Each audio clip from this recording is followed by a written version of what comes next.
Every interaction with an AI model triggers a physical sequence in a facility like this, drawing hundreds of gallons of water for cooling and a constant stream of high-voltage electricity to keep servers running. Over the last 2 years, dozens of U.S. towns and counties have paused or banned new data center construction. Residents in these districts report dropped water tables, rising municipal utility bills, and electrical grids struggling to meet the surge in demand.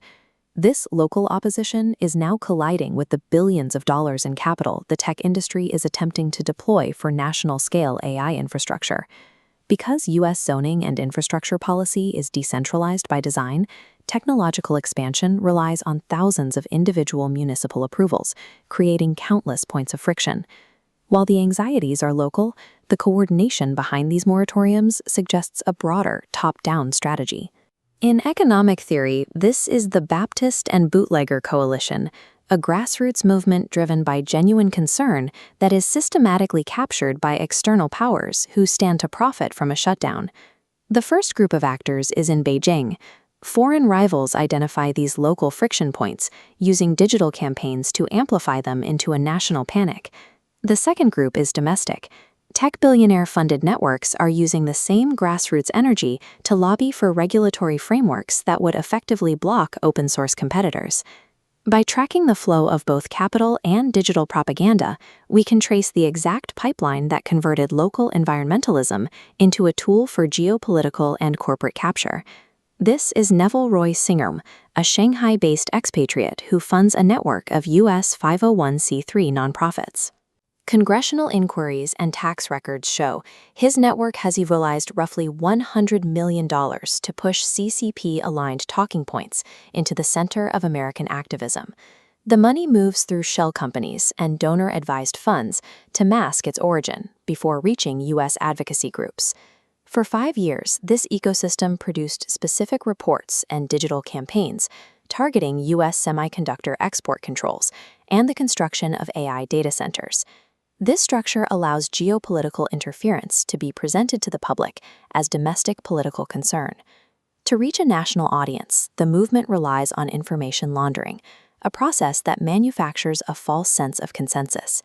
Cybersecurity experts recently identified an AI-controlled botnet known as Green Cicada, which managed over 5,000 inauthentic social media accounts. The system ingests a single, authentic citizen complaint about water use and rewords it into thousands of unique posts, amplifying a local dispute into a national trend.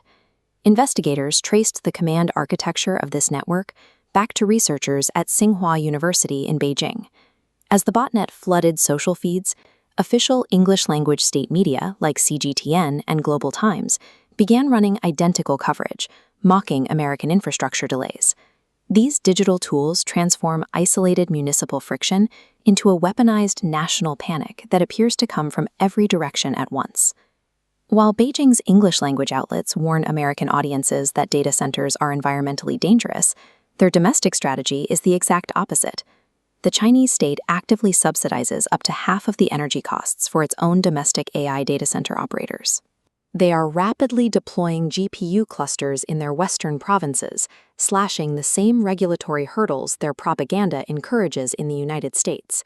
The stakes are defined in the U.S. AI Action Plan.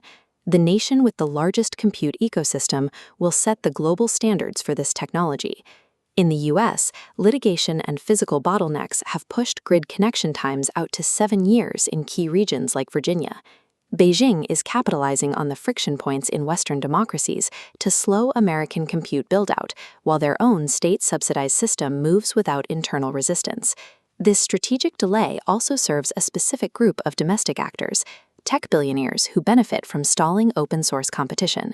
Since 2025, over $2 billion from foreign-tied charitable vehicles has flowed into U.S.-based advocacy infrastructure. This capital supports a coordinated ecosystem of nonprofits focused on AI safety and catastrophic risk. These groups produce the policy toolkits used by local activists to effectively block data center construction in their home counties. By leveraging grassroots panic, these networks lobby for federal licensing laws that create a regulatory moat around existing tech monopolies. A hardware moratorium makes it impossible for startups to train new models, while incumbents with limitless capital simply wait out the delay. The language of environmentalism and safety is being used to secure domestic market monopolies for the largest tech companies. The speed at which these manufactured panics become federal policy demonstrates the efficiency of this pipeline. On December 8, 2025, a coalition of 230 organizations published an open letter demanding a national moratorium on new data centers. This is the exact sequence of events. It took 107 days for that coalition letter to be transformed into federal legislation. The result was the Sanders-Ocasio-Cortez AI Data Center Moratorium Act, proposing an immediate nationwide freeze on new construction. 1 month after the bill was introduced, a Senate panel was convened to discuss the existential risks of AI. 2 of the 4 experts invited to advise the U.S. Senate on slowing down American compute were researchers affiliated with the Chinese government.